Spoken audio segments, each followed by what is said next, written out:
I was just coming from 6+ years of flying kind of in the special operations community.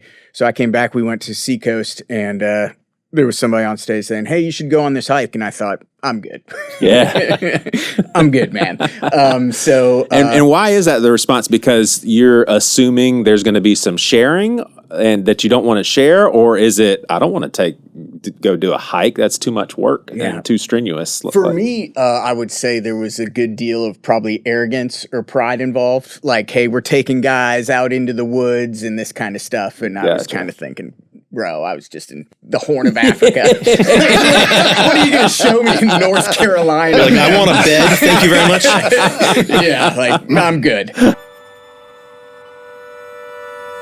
When I hear about someone who has been on the hike, it's the same thing every time. It was an unbelievable experience. My life has been changed. Why is that such a consistent theme? What happens on the mountain more often than not is a revelation or a wake-up call.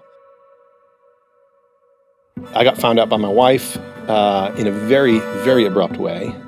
From there, tried several different recovery groups, didn't quite find the right fit. And then the hike leader said, "Hey, you guys should consider coming on the hike." I was just grasping at anything, any lifeline that God gave me. I said yes to the hike finally. The whole time up there, I would still had, a lot of arrogance, a lot of pride. So literally, we're getting ready to hike out, and I just got kind of met by God, man. And he's like, "Hey, bro, you got something in your past that you have never dealt with." And I was like, "Oh, snap." So yeah, man, I have some abuse from when I was a kid, and I had buried that for 30 years, man. 30 years, never told anybody. Traumatic wound that happened to me when I was 8 years old. I had never told anyone either. Shame, guilt.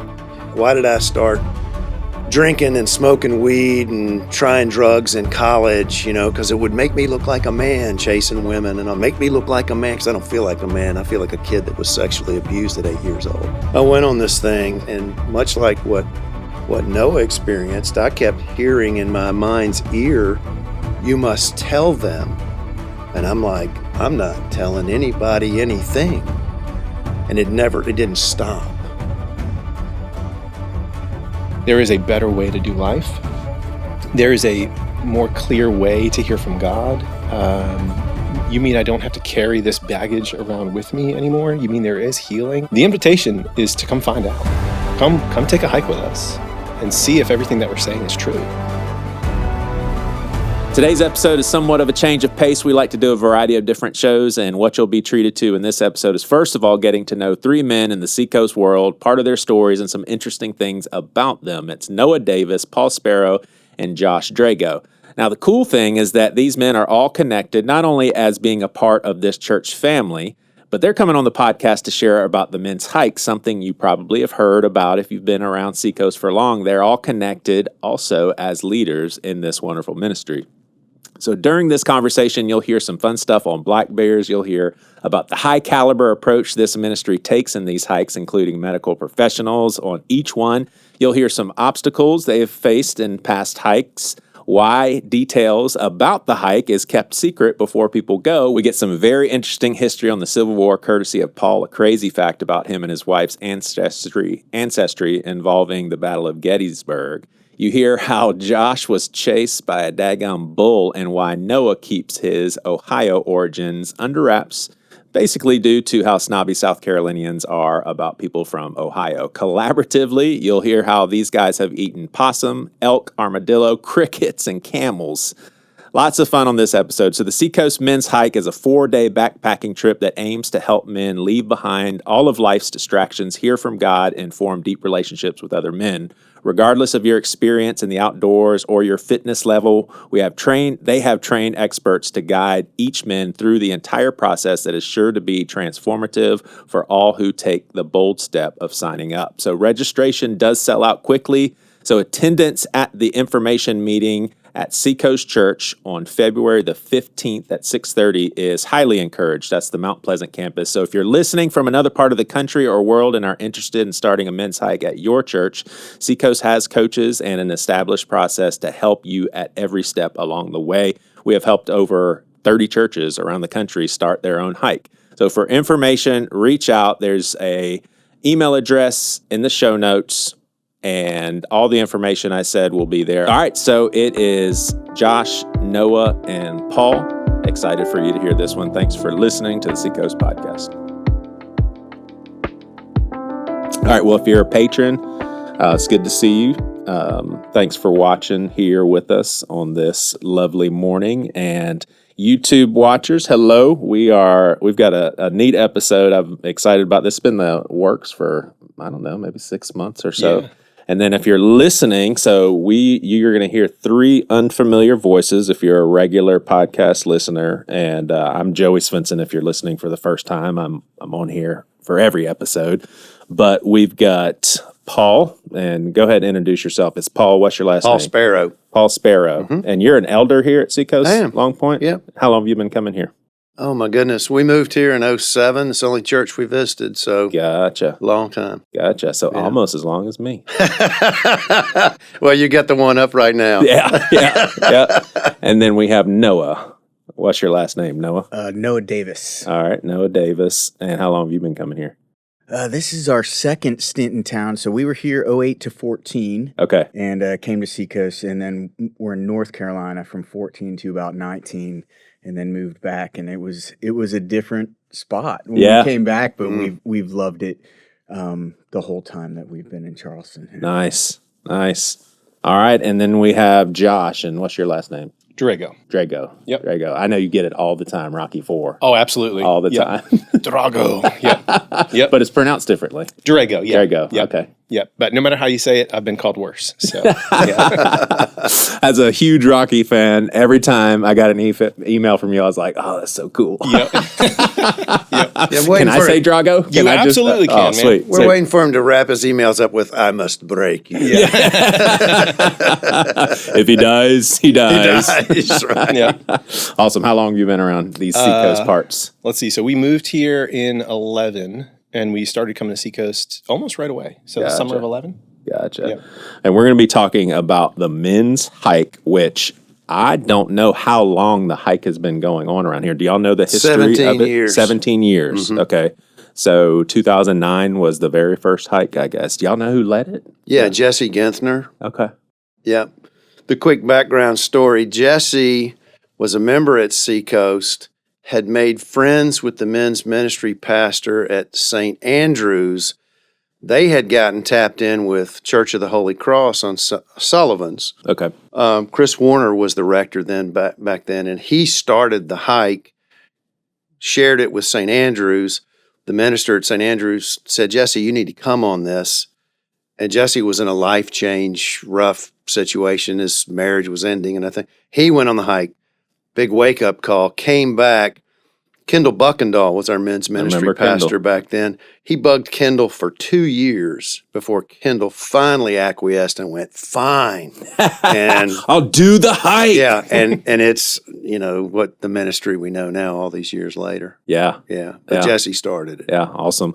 Well, before we get into the hike, and I've got a bunch of questions about the hike. Obviously, we want to get into y'all's personal stories and how the hike has affected you guys.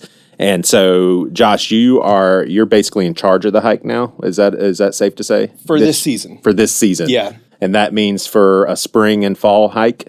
Just for the spring hike. For the spring hike. Yep. All right. So the way it works is for every season, the hike board, and there's a board of advisors, they select a different overall hike lead for each season. Because it is a lot of work. And to put that all on one volunteer perpetually would be a lot. And so if I am the hike lead for just this season, there's going to be another guy that comes behind me and takes up the charge for this fall of 26. Gotcha. Yeah. Gotcha. And what was your role this time around, Noah? So this time around, I'm just on the curriculum team and the teaching team. Okay. So as we lead up to the hike, we do some meetings and have some presentations and just trying to get the guys' hearts and minds ready to go on this adventure. And, honored to be a volunteer in that. Yeah. Who's done the hike the most out of you three? Oh, Paul. Paul, 100%. how many times have you done it? A lot. Yeah. My first hike was the third hike, and that was 16 years ago, and I've gone on every hike but a couple. And it is some strenuous stuff. I mean, depending on where you are. I hope you don't mind me saying, but I think you're a little bit older than us three. Can you tell people how old you are? Yeah, 65. 65. Yeah, amazing, isn't it? You didn't think that. You were going 50. No, I was thinking 50. Yeah, yeah, good. Yeah, for sure. Good. I was thinking you're about my age. Yeah, there's physicality to it. There's no doubt. We tell the guys ahead of time, look, we've got a process, a program.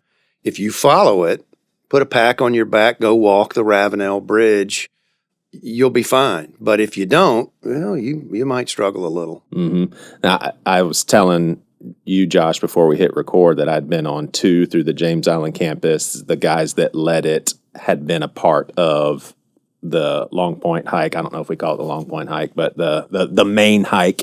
And so I think I've seen a lot of things that y'all have seen, and there are moments where it literally is breathtakingly majestic. Like that's the word that I came up with. I'm looking around, I'm like, I'm out here in the middle of nowhere, and it's the most beautiful scenery I've ever seen in my life, maybe. Yeah. And I'm not in a car. Yeah. I'm walking. It's an experience. So let's get some background information on you guys so our listeners can just get to know you all as people. What's your line of work, Josh? So right now I'm working with a friend of mine who comes to Seacoast, actually, Jody McCall's husband, Dan McCall. Oh, yeah. Yep. Yeah. So working with him, he owns a DME rental company, kind of a niche thing, but we rent durable medical equipment to nursing homes. Gotcha. So I'm doing operations for him. Gotcha. Yep. All right, Noah. So I'm a pilot by trade. Yeah. So came up through the military, been flying for the military for about 20 years. Dang. And do that now in the reserves out here in Charleston. And then I also fly for American Airlines. So that's kind of my other gig. But I'm getting ready to retire this March from the military. So that's pretty cool, man. Thanks for your services. Off the plate there. Hey, thanks, man. Yeah. Appreciate that. Yeah. Do you know Alex Pilbeth? And I don't even know if I'm saying his last name. Okay. Yeah, absolutely. We've crossed paths together. We served in some of the same units. Gotcha. Yeah. Out here at Charleston. So, yeah. Yeah, we're going to take a deep dive into his story because he was literally the last guy to fly out of Afghanistan. Yeah. Like those images that we saw of people hanging off of the C-17. Is that what it's called? Nailed it. Yeah. So, yeah, that'd be a really cool thing. Yeah. Yeah. All right. And Paul, what's your line of work? I'm a chief marketing officer by trade. Last 10 years, I've been working at a national consulting firm called Chief Outsiders, and today I'm a managing partner. Most of what I do is biz dev. I do a little bit of consulting. I'm in a position where I can pick and choose who I consult with, but most of what I do is sell. Where were you guys born? Like, where are y'all from? For me, New Hampshire. New Hampshire. Yep. Wow. Yeah. Don't know many New Hampshireites, do you? Yeah, I do not. There's not many of us. I've been to Squam Lake. Does that ring a bell? Okay, yeah. Yeah. Yep. Yeah. All right, how about you? Bremerton, Washington. Really? State, man. Yeah. Really? So there's a little Navy base up there, a sub base. I was a military brat growing up, so my dad was a welder in the Navy. And that's where. Gotcha. That's where I was. So here's a funny fact. I listened a lot to, and I will still dabble in them, as a band called MXPX, and they're from Bremerton. Yeah, and, for sure, man. And they have a song called "Move to Bremerton." Have you heard of MXPX? I've heard of MXPX. I've never heard "Move to Bremerton." Yeah. So go to Apple Music or Spotify when we're done and type in "Move to Bremerton" by MXPX. Heck yeah, that'll be your theme song. Yeah, my walkout music. Yeah, right. For the presentation. Nice. Yeah. Nice. How about you? Where are you from? I was born in Mobile, Alabama.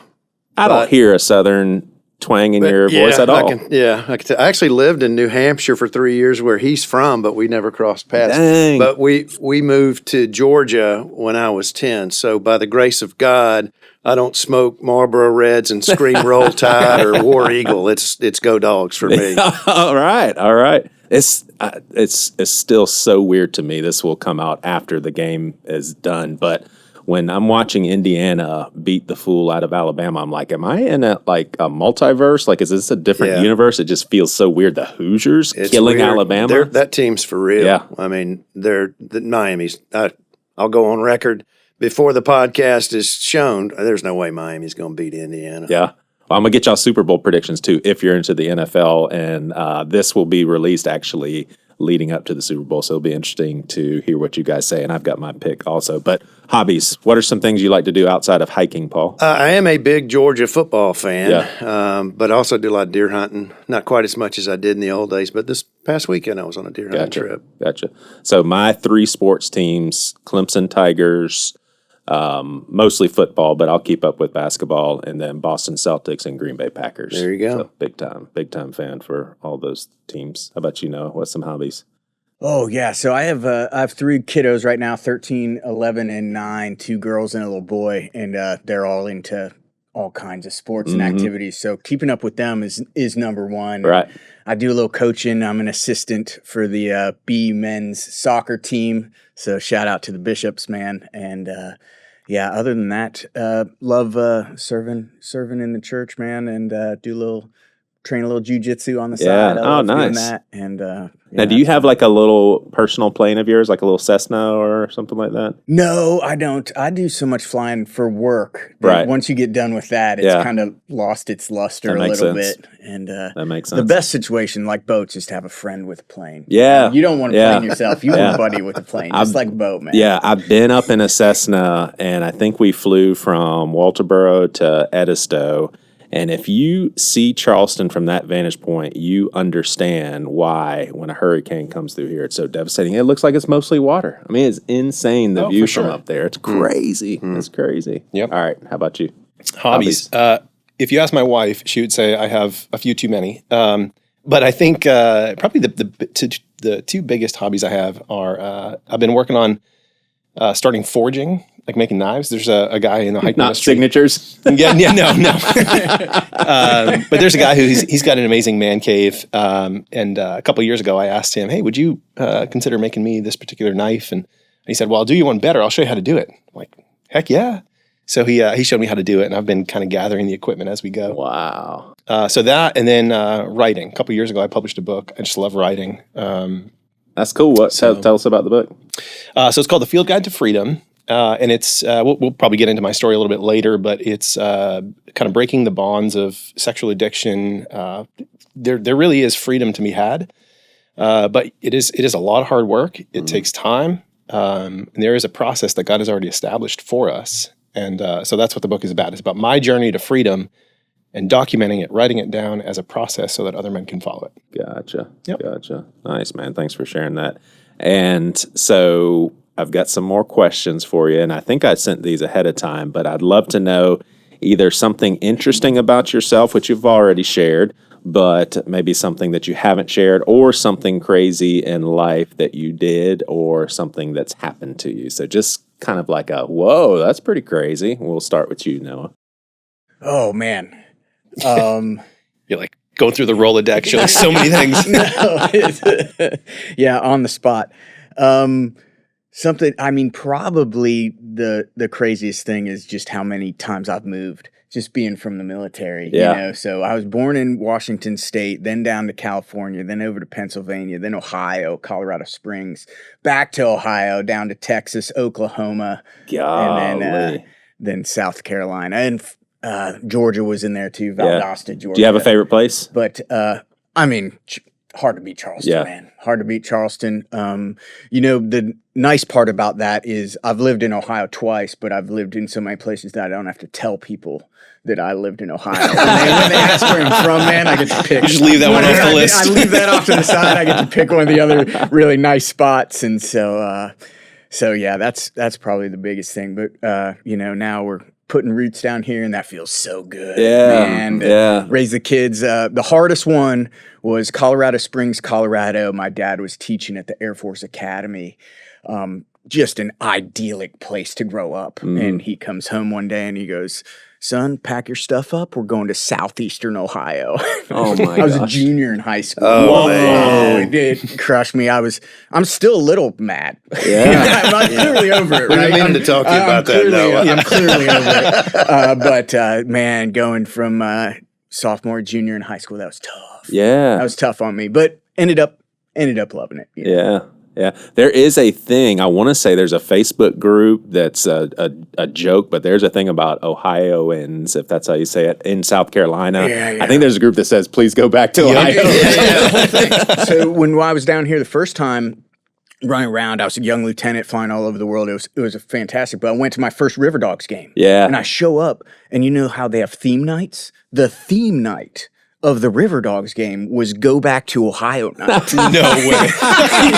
The entire baseball stadium. Oh my gosh. was, conspiring against me. So that was the point where I was my like, all right, I God. gotta Take your figure this out. Yeah. Ohio State hat Ohio off. State hat off, Denver Broncos hat on. We're fine, man. We're fine. Wow. Yeah. Yep. All right. What about you, Paul? So it's a really good question, and I spent some time thinking about it. So I grew up, I'm from the South. My parents are from the South. My mom's from Alabama. My dad's from Georgia. And we have all kinds of family history, the Confederacy, both sides. My mom was a daughter of the Confederacy. She was also a daughter of the American Revolution. So we've got her family all the way back to coming over from Scotland or Wales rather, and coming to America. So that's always been of interest to me. You grew up in the South, every other roadside signs, the Battle of so-and-so and the such and such. So, I knew we had a pretty rich family history. We have some artifacts. I've got my great-great-grandfather's oath of allegiance to the Union post-Civil War. I've got his daguerreotype, which is a tintype photograph, and some other cool stuff. So it's always just kind of been, part of family history, and some of those interesting. And then when I married Heather is a Yankee, as we say. She's from New Jersey, from Frenchtown, New Jersey. And we were up visiting her grandmother many years ago. We've been married 28 years. And I started asking her grandmother family history because Heather didn't know much. Well, she goes, Heather's great-great-grandfather, Will Dunner, fought in the Civil War. Instantly, I perk up, really. We go visit his grave, do a grave rubbing. I did some research on him, and turns out he fought in every major battle in the Eastern conflict. Every single one. Antietam, Gettysburg, you name it. Well, the more research I did, I started linking it back to my mother's family, my great-great-grandfather, a guy named George Calvin Nettles. Long story short, I figured it out. No one else in the family would have even been motivated about it. Heather's great-great-grandfather's unit and my great-great-grandfather's unit faced each other on the field of battle on day 2 at Gettysburg. Wow. True That's story. pretty insane. True story. And we took the kids to Gettysburg some years ago, and kicking and screaming. They were like, this sounds like the worst vacation ever. And even Heather was like, I don't know about this, honey. I got a personal battlefield tour for day 2. This is where your ancestors were. When we drove home back to Charleston, all they could talk about was the greatest vacation we've ever had there. So that was the payoff. I love history. That's super interesting. In fact, the episode that came out before this one, or maybe the one that comes out after this, we actually had a conversation about the fact that there's still holidays centered around the Confederacy, and just we wanted to get Pastor Tamilix's take on that, and Jack Hoy, and I forgot who else was there, but it was an interesting conversation. All right, how about you? Most of my interesting stories revolve around animals. So like I had do tell. That's already interesting. We're ready. I served in the Marines for 4 years, and I was down in Georgia, and so we had done a patrol in a swamp. And we came back with a pet baby alligator. We kept him in a bathtub for about a week. If you didn't know this, baby alligators love McDonald's chicken nuggets. I did not know that. So that's one story. And then the other one was when I was deployed to Iraq, I got chased by a bull. What? Yep. And I'm not a bullfighter. never want to be. Yeah. But you will never run so fast in your life as when you're getting chased by what you previously thought was a cow. Oh my Yeah. gosh. So- So did you like approach it and then you thought, Yes. Oh, wow. Yeah. So we were at a small forward operating base, and I wish there was video of you running from a bull. Oh, I'm sure there is somewhere. Yeah. And there was a local that had a brown cow. We nicknamed Mabel because why not? So Mabel would wander down into our base every now and again, and we would grab it by the leash. And yes, Mabel had a leash, and we would the family would be up at the top of the hill waiting to get Mabel back because they didn't want to walk down into the base. And so we would put our Kevlar on and walk the cow Mabel back up to the road. Well, this one particular day, the guys on the roof on watch radioed down and said, "Hey, Mabel came back down into the base again." So I was like, "Oh, okay, here we go." So I put all my stuff on, walk out there, and it got to the point where like I didn't even grab my weapon or anything. Yeah. It's just, this is routine. So I walk out and I'm just plodding along through the sand to go get Mabel. This one wasn't Mabel. The guys on the roof knew that. Thank you very much. This was a prank? Yes. Oh, man. And who I thought was Mabel heard me coming, lifted its head up, turned around, and Mabel had horns. I was like, oh. It's kind of an extreme prank. Right? Yeah.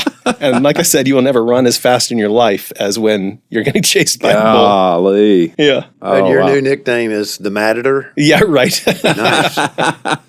Yeah. All right. I want to know, first of all, if you love meat. I love meat. And is there anybody that doesn't like meat? It's okay. You can They're say it. wrong. Yeah, they're wrong. What's the most unique meat that you've ever had? So I had a pastor in my childhood who at some sort of a potluck, he went around and it was lathered in barbecue. So it didn't taste that different, but it was possum. I'd say that was the weirdest thing I've ever eaten was possum meat. I'd say probably cricket flour. I had, Cricket flour? yeah. So I had, it's that they roast crickets, they grind it into a flour, and then you can make chocolate chip cookies or whatever. Oh my gosh. Yeah. And so I had chocolate chip cookies made of cricket flour. Did it taste unique? It was a little bit grittier than Yeah. normal flour, but I don't know if that's like, could you grind it? Are Yeah. crickets meat? That sounds like a vegetarian platter. It's near, yeah. I don't know if I could get over that mentally because for me, like I hate roaches and crickets seem like hopping roaches. They seem gross. Yeah. And they had a bowl of roasted crickets right next to the cookies. Yeah. Which was visually just like, I don't know if I could do this. It's such a reminder of what Yeah. you're eating. Wow. Unique meats? I've eaten all kind of stuff. I mean, as a hunter, but I've had possum, I've had armadillo, Really? rattlesnake, gator, you name it. The best that I ever had, which I think was what the original question was, Joey, elk. Elk. Medallions of elk in a dark sauce. I don't know what it was. It was in Chattanooga, Tennessee, of all places. It was Gosh. absolutely delicious. Gosh, it's like steak or Yeah, but real rare and very thin. Yeah, gotcha. yeah, it was Gotcha. excellent. How about you, Noah? Any unique Yeah, I meats? thought about this for a minute. I'm gonna have to go with camel. Camel. Ooh. Camel, was huh? weird. Super greasy, almost like a pulled pork, like real dark meat, like real greasy. Was it good? Did you like it? It was okay. Yeah. You know, you put enough sauce on it. I.e., no, it was not that great. You know, it's powdered eggs. Not something I would go was to. okay. Like, if I see it in Publix, I'm not going to be like, oh, yeah. And pick up some of that camel. But, Oh man, this is fun. All right, so I asked y'all to pick two of these, and I'll read them so our listeners know what I sent you, and then you get to decide which two you want to share. So one of the best things that's ever happened to you, one of the worst things that's ever happened to you, a hero of yours, one thing you wished you were better at, a pet peeve of yours, or a favorite movie, band, or author/book. So pick two, Paul. All right, I'm prepared, so I went ahead and went for it here. A hero of mine. I was torn on this. So I'll give you two. A hero of mine is a guy named Joshua Lawrence Chamberlain, Okay. Civil War, on the side of the North. If you know anything about the Battle of Gettysburg, he essentially saved the day on the second day of the battle. He was if you've ever seen the movie Gettysburg, he was one of the main characters. He called a bayonet charge. They were outmanned.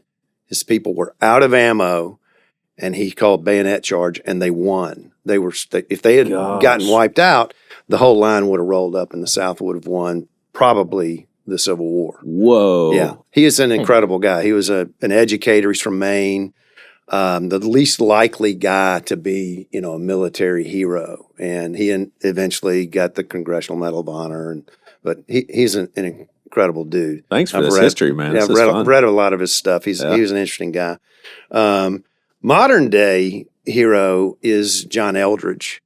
I'm reading his latest book. I started reading it last night. I've read everything he's ever written. And while Wild at Heart is a core part of what we use in the hike, the book for me that changed my life was Waking the Dead. Okay. That's where Eldridge talks about spiritual warfare. And I'm like, what?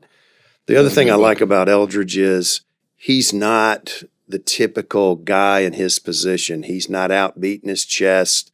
You don't see the John Eldridge show. They're very low key. They run a global mission that could just be in a little corner of the world in Colorado Springs. You just don't really see them front. So he's not seeking the spotlight, and I like that about him. Yeah. All right, one more. Let's see. The other one was one thing you wish you were better at.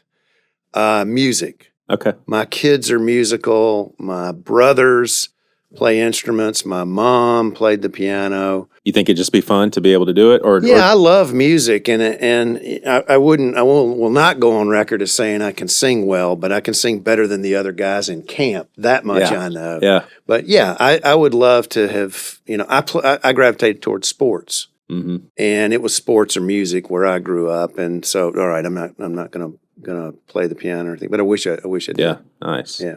All right, couple. Ooh, okay. So pet peeve of mine is this is a kind of a Christian thing. So we have a lot of sayings in the Christian world. Yeah, we call it Christianese. Christianese, yes, that's perfect. And I hate that. Yeah. I hate it. You're pouring your soul out to someone, and they say, "Just take it to the cross." Yeah. What does that mean? Right. Like, that's not helpful. Mm-hmm. Or how about pour into someone? Yes.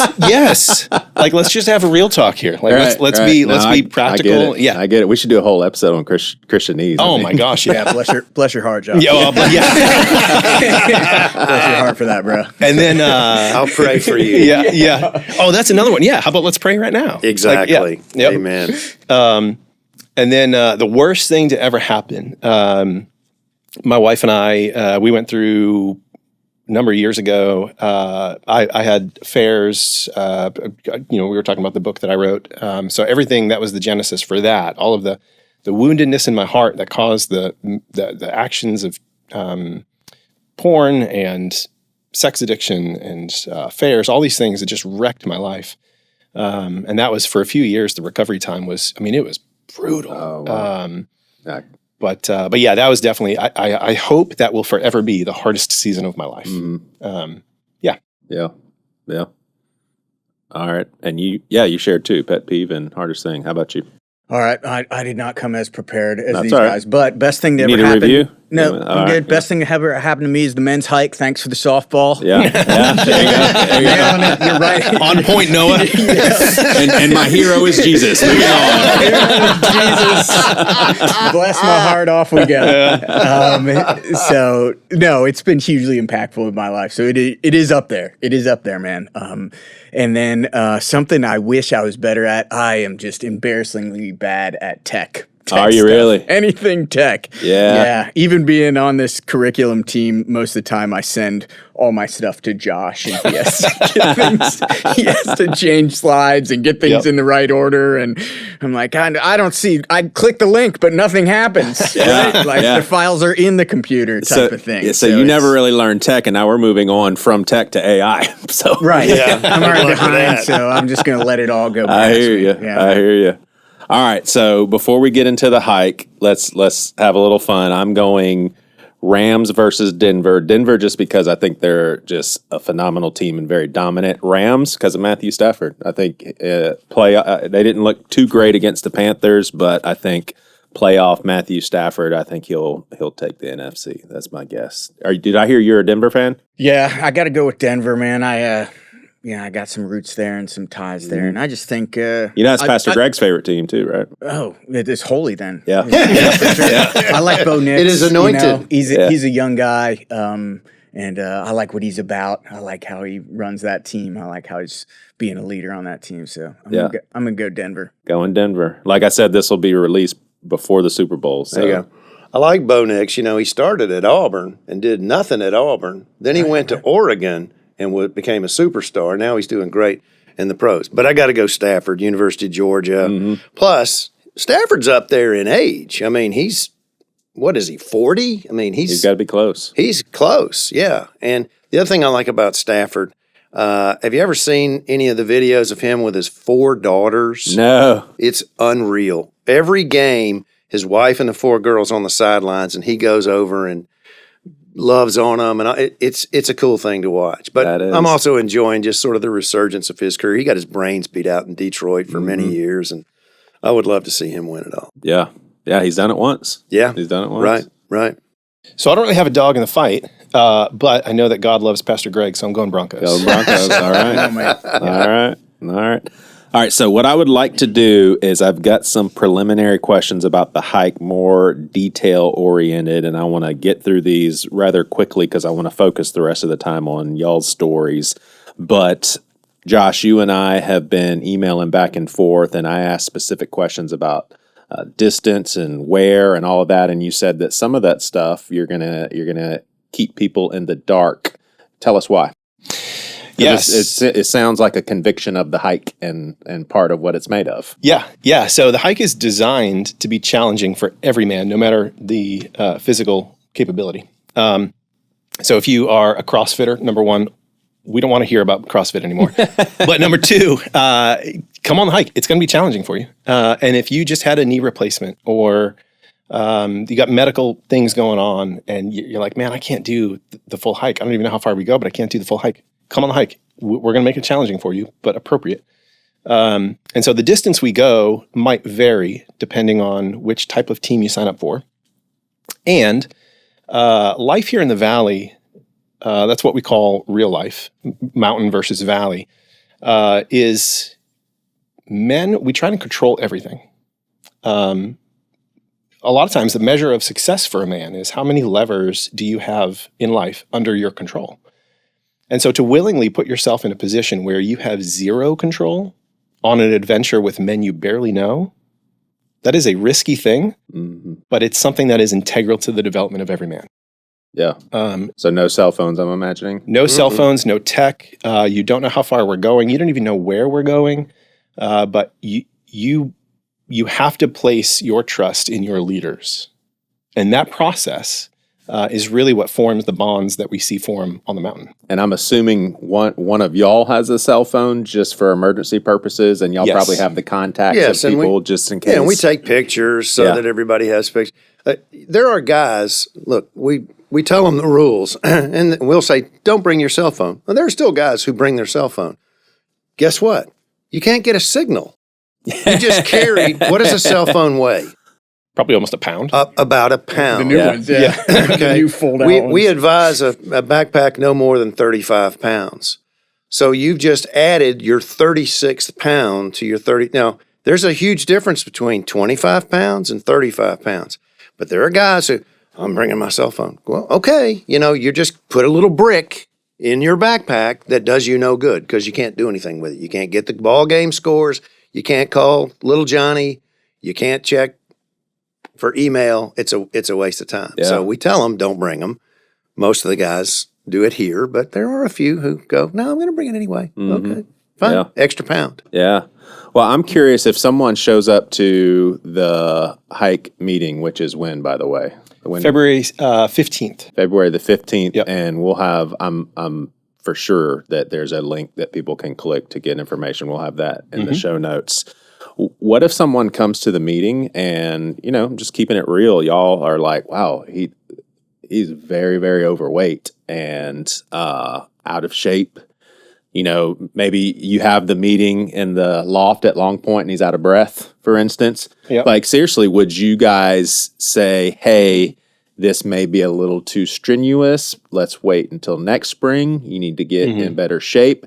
Another example I'll throw at you is, someone that's in their 80s and you're thinking they're in relatively good shape, but I don't know if they'd be able to make the hike. Would you discourage someone from doing the hike for physical reasons? No, not at all. We've had, I think 2 seasons ago, we had a man with a leg amputation come on the hike.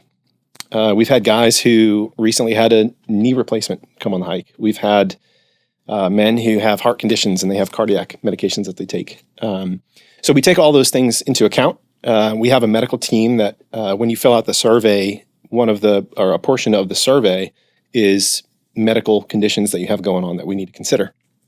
And then we consider them. We review them. I would be hard-pressed to find anyone that we excluded from the hike based on ability or medical conditions.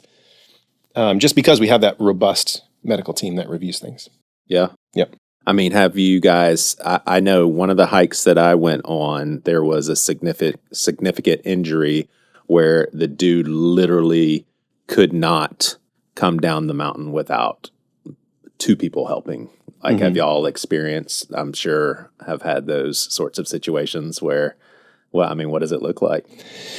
Yeah, so we've got protocols in place for evacuations. I have not personally experienced that, but I don't know if you guys have. I'll let you speak to it then. Yeah, I was on a team once where one of the trail bosses snapped his ankle. He broke his ankle. Dang. He was a big guy, too, and he could not navigate his way down. To Josh's point, depending on the protocol, a guy with a twisted ankle is different from a guy with a broken ankle. Broken ankle, we actually had to call in the professionals who came in with a four-wheeler and four-wheeled him out. Those are really rare. I mean, so rare that I had to sit there for a minute and go, oh, yeah, I had one in all these years that I've been going on the hike. They're pretty rare, but we are super safe. We're not just a bunch of yahoos from a church running out, going on a backpacking trip. There are protocols, there are procedures, there is a medical expert on every team who has authority to make those sorts of decisions. And how many people are on these hikes typically? What's the answer to that, Josh? So it depends. If you're talking about per team, we break up the total number of hikers into teams of 18, give or take 18. So we've got a total of 18. Out of those 18, 5 or 6 are going to be leaders. So you're talking about, we'll call it 6 leaders, 12 hikers per team. So it's a ratio of about 2 to 1. Overall, we've got about 200, 220-ish that go every single season. Yeah. Are there times when everybody's together? In the meetings. In the meetings. Yeah, but once you get to the mountain, it's your team and your team. And it's also broken up over 2 weekends. So half of those hikers and leaders are going the first weekend, and then half are going the second weekend. Gotcha. And then everybody gets together for the last meeting, which is a week or 2 after the last weekend, which we call the reunion meeting. And that is a hoot. Mm-hmm. I'm sure you went to a reunion. Mm-hmm. I hope you did. Yeah. Those are great. Yeah. And so there's one in the spring and then there's one in the fall. Correct. So the fall, I'm sure there's been times when the temperatures have been kind of crazy, or is it pretty mild typically? Yeah. I mean, it depends season to season. I mean, it's the mountains. Yeah. We don't say where we're going. We just say we're going to the mountains. Right. And so, the weather's unpredictable. But not necessarily just the fall. I mean, it's usually the last 2 weekends in October and the last 2 weekends in April. And because you're in the mountains, and I mean, you can get weather change based on the elevation change, how close to the water you are. I mean, it can be warm and walking around in a t-shirt, right, Noah? I mean, there are times where the weather has been really cold and sometimes wet. It's unpredictable. We have a general idea. Weather is a whole lot easier to predict now than it was 40 years ago. We have a general idea of what weather's on the way, but we tell the guys, look, prepare for rain, because we don't know for sure if it's going to rain, and sometimes it's raining 5 miles away and it's not raining where you are. I mean, weather's weather. Just, we're going to be outside. Yeah. Be prepared. Yeah. So I grew up camping in campgrounds and campers, and when I was with my parents, it was a tent, but when my grandparents were there, I was in their camper. So this was a new one for me. When I went on the hike, there was and this may, for a lot of people, they're like, duh, But then there's a lot of people there like, oh, wow, I'm hearing this for the first time. It was a first-time experience for me, a bear bag. So at night, basically taking anything that I guess a bear could sense with its smell, any sort of food. Is that something that y'all do? Put it up in the tree? Tums, wrappers, like residue from protein bars, things like that. Toothpaste, yep. Jeez. But it's not just bears. I mean, any kind of item like that is going to be attractive to an animal. A field mouse. A field mouse will burrow a hole in your tent just to get into your shaving kit and to get your toothpaste. So all that stuff goes in the bear bag every night. All your food, all that other stuff, cough drops. It's got to be a big bag. Everybody's stuff. Yeah. Well, everybody has their own bag. We clip it onto it and then haul it up a line. Yeah. And is it true that with it would be a black bear, if you ever confronted a black bear, which is extremely rare, are you supposed to play dead? And then a mountain lion, aren't you supposed to be really aggressive? Like, I don't know about mountain lion, but for black bears, they say not dead. That's grizzly bears. Gotcha. But black bears, you're supposed to present yourself as aggressive because they're more timid. But when you're traveling with 17 other dudes, no black bear in his right mind is going to approach you. I've actually never seen a black bear on the hike. Yeah, that makes sense. I ain't going around that. Every other guy has though. There was really? There was one hike. Found out afterwards. The guys in camp were praying, and as they were praying, they heard a little rustling in the trees, and then they looked up, and there was a black bear that bolted right through camp, which was funny because at the time they were praying for me, and I had specifically asked. I said, "Listen, guys, I've never seen a black bear in the wild. Could you please pray that God would show me a black bear in the wild?" And God missed, and he ran right through their camp. Wow. So, quick story: I was riding through Yellowstone, and I just kept saying, we're going to see a grizzly bear. We're going to see a grizzly bear. And I was like, you never see grizzly bears. And sure enough, we stopped where there was cars on both sides of the road. And I get out and I asked the ranger, I was like, what's everybody looking at? And they said, we just watched a grizzly bear chase down a baby elk. And so you could look at it and see it eating. And the realness of it really came to the surface when the ranger said, if the bear moves at all, everybody in your cars immediately. It was like, oh, wow, that's pretty crazy. All right, well, I will definitely say this, that when I hear about someone who has been on the hike, it's the same thing every time. It was an unbelievable experience. My life has been changed. I've heard people say, I used to struggle with such and such. Now I feel like I'm on a solid road of recovery.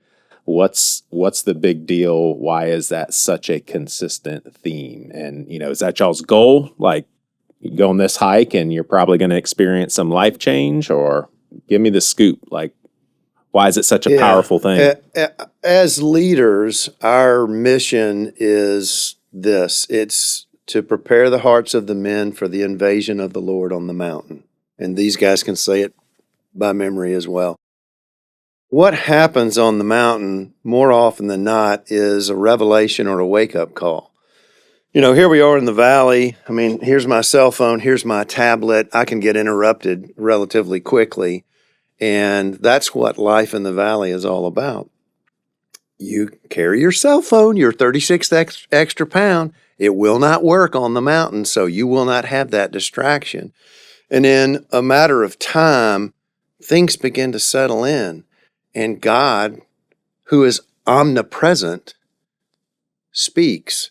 The difference between the mountain and the valley is we don't have distractions keeping us from hearing his voice. And he may speak through Josh, or Noah may stand up and teach a lesson, and I go, dagger in my heart. I relate to that all completely. But the objective is to simply get the men ready for the Lord and for the way he pushes in. He does it in a lot of different ways. But that's the objective. And, I often say this, and sometimes guys on the hike push back on it. But what I say is, look, lives don't get changed on the hike. Men get woken up on the hike. Certain things about their life or direction God wants them to move in becomes very apparent because they get clarity on the mountain, no distractions. Lives change in the valley. So come in the valley and make adjustments to your life. If you don't, you'll continue to live the life you were living before your first hike. But for us, it's essentially a wake-up call. We sometimes even call it a rescue mission, depending on the individual guy and the severity of his life.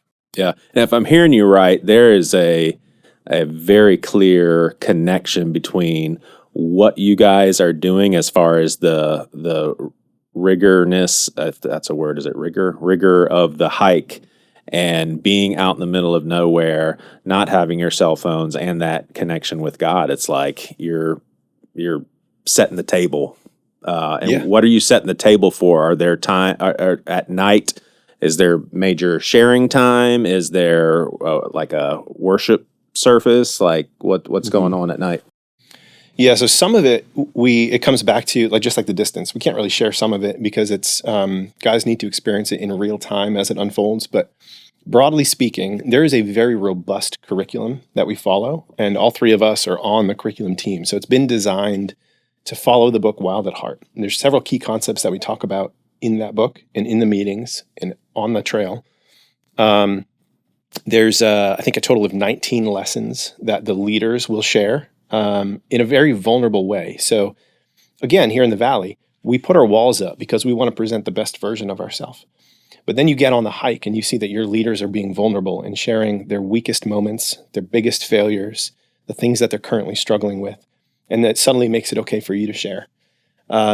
When hikers experience that for the very first time, and then they begin to process that with other men and with God, that's the X factor. We have no idea what God is going to do. We have no idea what God is going to say. But when we remove the distractions and we set the table, amazing things happen. Mm-hmm. Yeah. Yeah, it's almost like it is in some ways a fast. I mean, you're fasting technology, you're fasting control. Yeah, for sure. For sure. Well, I'd love to hear how the hike has impacted you guys individually. I know you said that you had a sex addiction and multiple affairs, and was this during your marriage? Yes, yeah. So with your current wife? Yep. Oh yeah, and we're solid now. It's a good ending. But we started coming to Seacoast in 2011. And 2011, okay. Never really got plugged in. For years, we were the couple that we would come in on Sunday mornings, attend, and then walk right out and not talk to a soul. And we made several, I think, feeble attempts at trying to connect. Never really did. It's a big church. Get lost in the mix, But we started fostering. Life got really hard. And then what was an on-again, off-again problem for me became almost every day. And I don't want to spend too much time on the before, just because I want you guys to have time to share too. But multiple affairs, a big porn problem, big porn addiction, and then it all came crumbling down in 21. And so I got found out by my wife in a very, very abrupt way. And again, I won't get into how right here, but from there, tried several different recovery groups here at Seacoast. Didn't quite find the right fit, and then the hike leader, who was in my position all those years ago, came to Celebrate Recovery and said, "Hey, you guys should consider coming on the hike." And I had been hearing about the hike for years and years, and saying the same thing that many men say: "I'm good. I'm good." But in that season where I knew I was just grasping at anything, any lifeline that God gave me, I said yes to the hike finally. Came on the hike, sat through lessons by men like Paul Sparrow, Hayne Rawls. I don't think you were on the teaching team yet, Noah, but seeing those lessons from the stage and hearing some of the stuff that they would talk about and the vulnerability that they share, and I started saying, oh, me too. And if I'm in this state now and I've seen what God has done through you, I wonder if God can do that for me too. And so I started to believe that a little bit more and went through the entire process. I started sharing a little bit of the hard stuff that I was walking through and some really, really cool stuff that God's spoken to me on my first hike that now all these years later, all those things that God has spoken into me, essentially he was prophesying. He was telling me the future, like, hey, I'm going to use your story in this way and that way. And at the time I didn't believe it. But here I am all those years later, and now I'm leading the hike, and I've been able to impact men through teachings and So that first hike, you were in the middle of your nightmarish life. It was. I signed up for the hike less than a month after everything imploded. Golly. So I was raw on my first hike. The point at which I shared on the mountain. And not on the other side of the addiction, I would imagine. No, like still in it. Right. And yeah, like I put up barriers and whatnot, but yeah. And so like the point at which I shared with my hike team on the mountain and came clean, became really vulnerable. I mean, it was ugly cry, snot flowing. And then one by one, the guys on my team said, "Hey, I struggle too. Mm-hmm. Me too, one by one." And it was just so freeing. Yeah. To know that other men also have struggles. Men who here in the valley, again, we present the best version of ourselves. But if we got real with each other, we all struggle. Mm-hmm. Yeah. Yeah, it brings, when you were saying that, it brings to mind something along the lines of Paul saying, delighting in hardships, boasting in his weakness, so that Christ's power Yes. and that to me is just like, you're missing out on the goodness of community in the church and possibly keeping the door closed for Christ's power to come in your life in a powerful way when you keep things hidden and secret. And that's the zinger right there is when someone comes on the hike and they're like, oh, wait, that guy is leading the hike and he's sharing that. Yep. I mean, that's a game changer for people. Exactly. That's a game changer. Exactly. Yep. Man, and how we'll get to these guys here, but how long would you say was the process to where you could actually say, in the past tense, I'm healed from that? Like, it must have been quite the journey. Oh, it was, yeah. Clinically, what they say is it takes 2 to 5 years to really find permanent, long-lasting freedom. Initially, when everything happened, I put up all the barriers that I needed so that I didn't go back to my vomit, so to speak. So from a behavioral standpoint, I was free immediately. And I was committed, I was dedicated, I was not going back by whatever means necessary. But the mental component, the shame, the guilt, the what have I done feelings, probably about 2.5 years of just really a lot of daily work, quiet time with God, counseling, support groups here at Seacoast.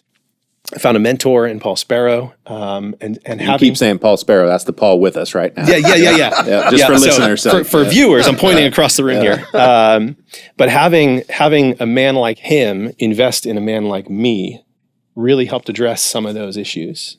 Finding a mentor to do that has been really helpful too. Yeah, man. Thanks for sharing a snapshot of your story and how the hike has been impactful. What about you guys? My story's similar and different all at the same time. Thanks for sharing that, Josh, man. That's super brave of you to do. So when I came back, I was getting off active duty military, going to the reserves. We were living in North Carolina. Came back and doing Seacoast, and I was just coming from 6+ years of flying kind of in the special operations community. So I came back, we went to Seacoast, and there was somebody on stage saying, "Hey, you should go on this hike." And I thought, I'm good. Yeah.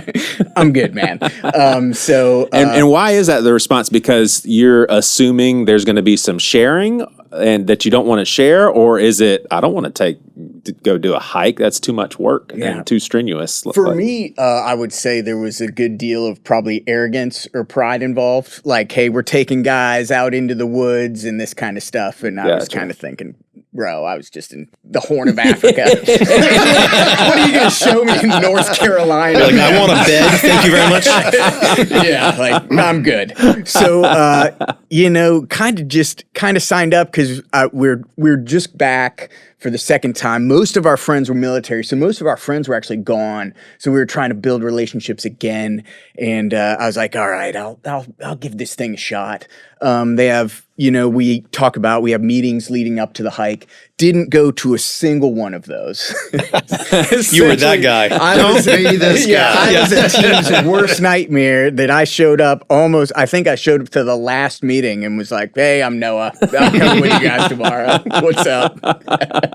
Just now being on the other side as a team leader, I Yeah. realized the stress I put those guys under. So sorry, Haynes. Sorry, Joe. In hindsight, but went on the hike and just had a phenomenal life-changing experience. For me, I'll kind of cut to the chase. The whole time up there, I was still had, a lot of arrogance, a lot of pride. And then the last morning, so literally we're getting ready to hike out, and I just got kind of met by God, man. And he's like, hey, bro, you got something in your past that you have never dealt with. And I was like, oh, snap.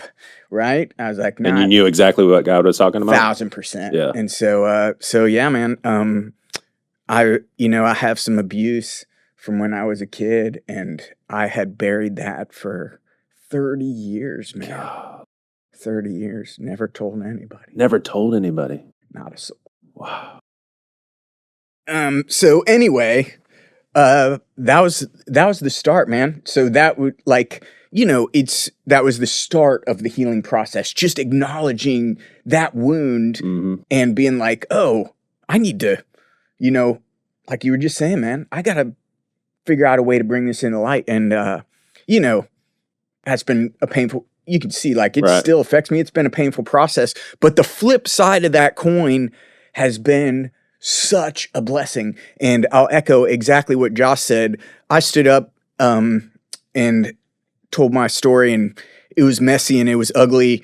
And, 3 other guys in a team of 14 dudes, think about that percentage, was like, hey man, you know what? Me too. Golly. And that's, that right there is kind of the, that's the core of what we're doing here. Yeah. And so now, now one of my missions helped out by these dudes is to kind of spread that, take the stigma away from a lot of that. It's so stigmatized, that type of stuff. And the numbers are staggering, right? Like, it's like 1 in 5. It's like 20%. It's wild, man. But nobody talks about it. Everybody shoves it.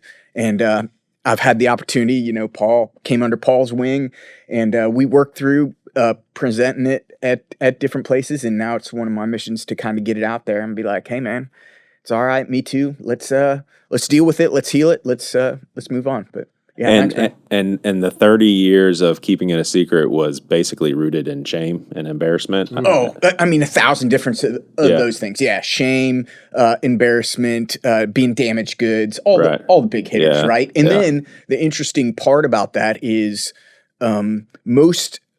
not most is a bad word. A lot of the people that go on to be really, really driven. I'm a pretty type A dude. You can probably tell just by the cadence of my voice, right?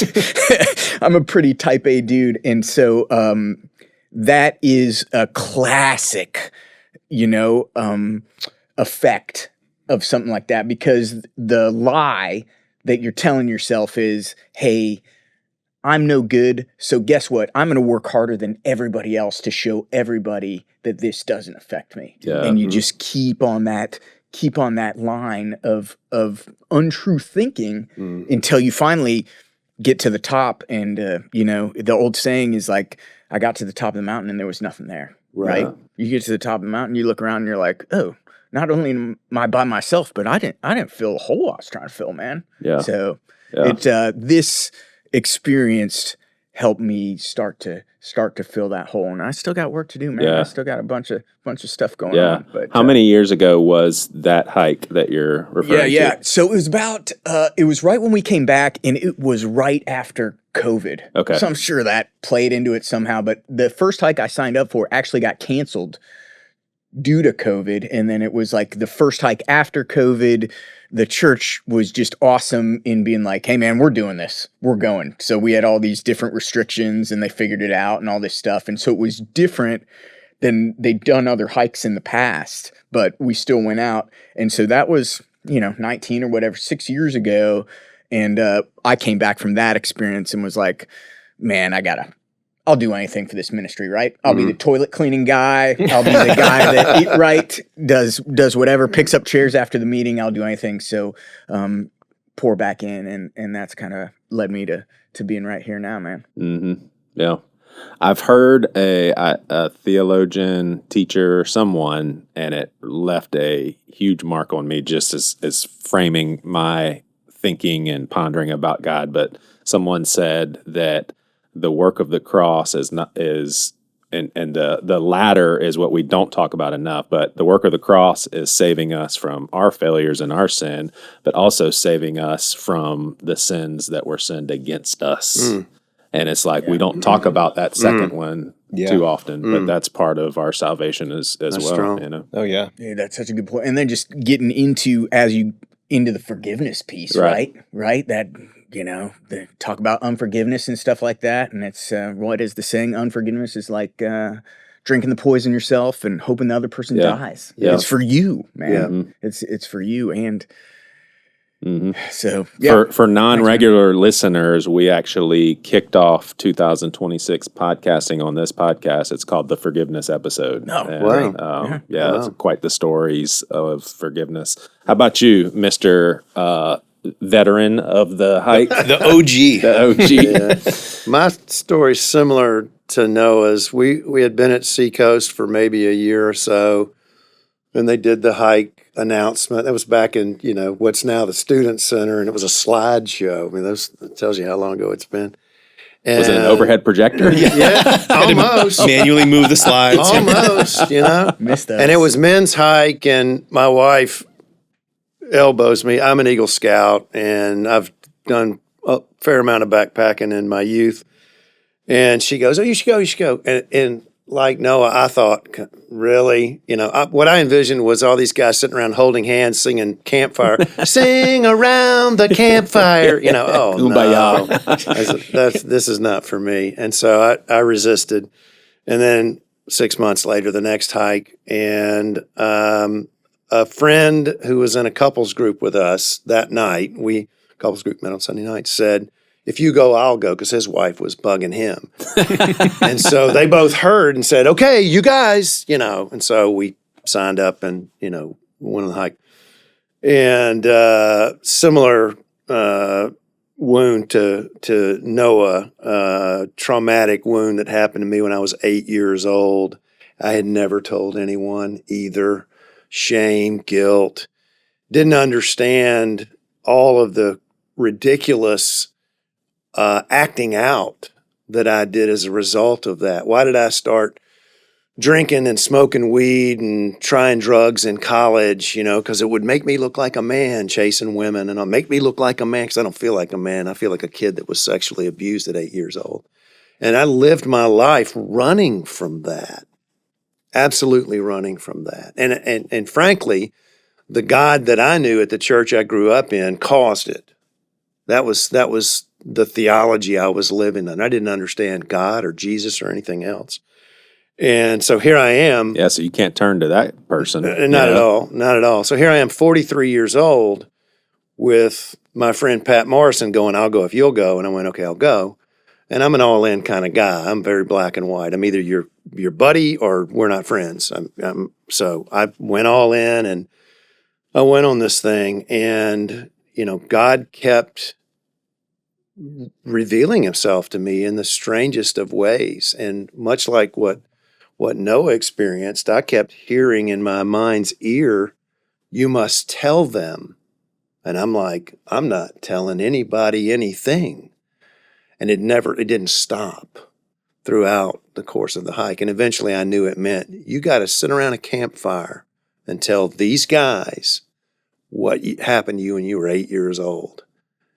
And I was scared out of my mind. I can feel the emotion, right now, and that was a long time ago. You said you're 40, what? 43, so it was 16 or so years ago. So 35 years removed from that. It was a long time ago. And the way the men reacted blew my mind. They prayed over me and loved on me and encouraged me. And I thought, I've been hiding this all this time, for what? And that was really the breakout for me. The other, the extra bonus was I was a guy who, I'm an outgoing guy and people generally like me, but I don't make up until that point in my life, I didn't make a lot of new friends. I had guys I went to college with, same guys I went hunting with this past weekend, fraternity brothers, some of whom I've now known for over 40 years. And, even back then, I had only made one brand new friend from the time I graduated from college to the time I went on my first hike, male friend, genuine. I mean, not acquaintance, but male. And that was the guy who actually led me to Christ a few years before that, before my first hike. And now, since my first hike, I have too many friends. I mean, it's a good problem to have. We use this terminology on the Seacoast hike. I haven't figured out if it's 2 a.m. or 3 a.m., and I'm not sure if there's a difference. Does 3 a.m. make them a better friend than a 2 a.m. friend? But the kind of guy you could pick up the phone and call, I need you here right now, and that guy would be there. All those fraternity brothers of mine, I love them dearly, and some of them would be in that group, but not many. 2 of them have actually been on this hike. My life is completely different. I was walking with Christ before my first hike. I just didn't know how to do life with other men, and I didn't know how to lead my family as a man in Christ, and I didn't know how to lead in business as a man of Christ. All of that began to change when I came off the mountain and I went, okay, the wake-up call happened for me, and the rest is history. And fortunately, the Lord said, I want to use you in this ministry. So this ministry has become really like these guys, my ministry. I'm really embedded in it, and it's been an incredible blessing. Yeah. Wow. And I will say to our lady listeners, Lynn reminded me that there is a women's hike. So There is. if you're a woman and you're interested, we can get you that information as well. Well, I want to close by you guys talking to the men listening that are saying, nah, I'm good. Yeah. What would you say to the nah, I'm good guys? You are not good. Not so fast, my friend. Yeah. No. Just encouragement, man. Just absolute encouragement. If you don't think you can do it for any reason, physically, mentally, just do it. Give it a shot. Just absolute encouragement. Come check out the info meeting. Right? There's no. You're not losing any cost there. Just come check it out. Won't be any arm twisting. That's right. We don't lock the doors after everybody's in. So that's it. Just encourage you to give it a shot. Nothing changes if nothing changes, right? Right. Nothing changes if nothing changes. Yeah. Yeah. Yeah, I think if I could speak to the thousands of men at Seacoast, Mount Pleasant, specifically who have not come on the hike yet, but if I could speak to all of them at once, I would say you don't know what you don't know.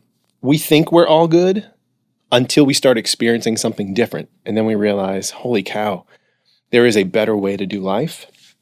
There is a more clear way to hear from God.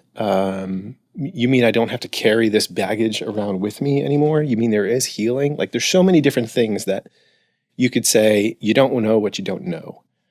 The invitation is to come find out. Come take a hike with us and see if everything that we're saying is true. My personal promise to you, to the listener, is if you come hike with us, you come back to the valley and you implement what you hear, what you experience, what you learn, and your life does not radically change, I'll give you your registration fee back. 100%. All right. There are two kind of guys that resist going on the hike. Guy A isn't an outdoorsy guy, doesn't see the allure of sleeping on an air mattress or, a closed cell foam mattress on the ground and dealing with inclement weather and, all of that. I don't need that to, feel like a man. And we don't do it to feel like a man. So that's not even what it's all about.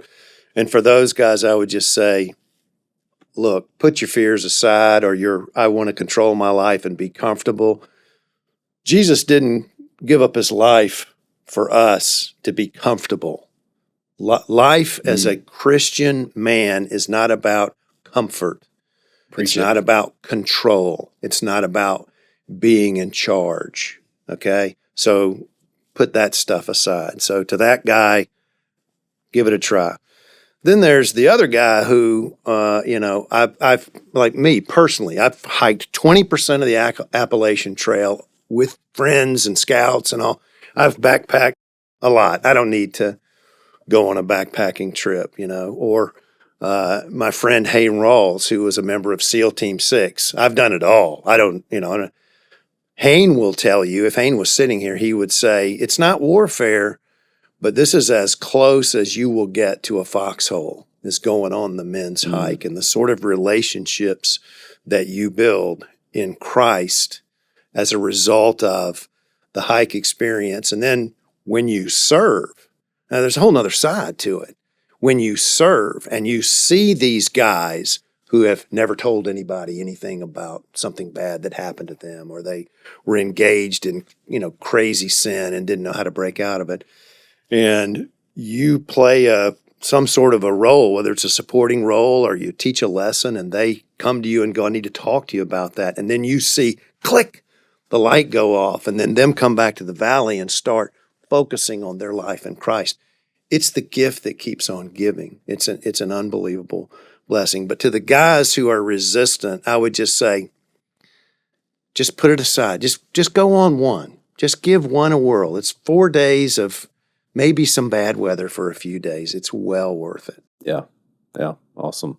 Well, we'll have all the information in the show notes if you're interested. It sounds like they could show up to the meeting and no strings attached. Just get some information and see if it's something that they want to do. And you said that people are either your buddies or not friends at all. Does that mean we're buddies? I'm your buddy now? Nice. Nice. And by the way, if you come to the info meeting, you're going to hear from Noah. He's teaching that lesson. Sweet. Yeah. So. Yeah. Excited. Very cool. You've been watching Seacoast Church's Things You Won't Hear on Sunday podcast. You can now become a patron of this podcast and receive exclusive content. Your support goes towards Seacoast ministry efforts and local presence. Also, be sure to leave us a review and subscribe to this podcast so that you get these episodes as soon as they're released. All of this information can be found in the show notes. Thanks for watching.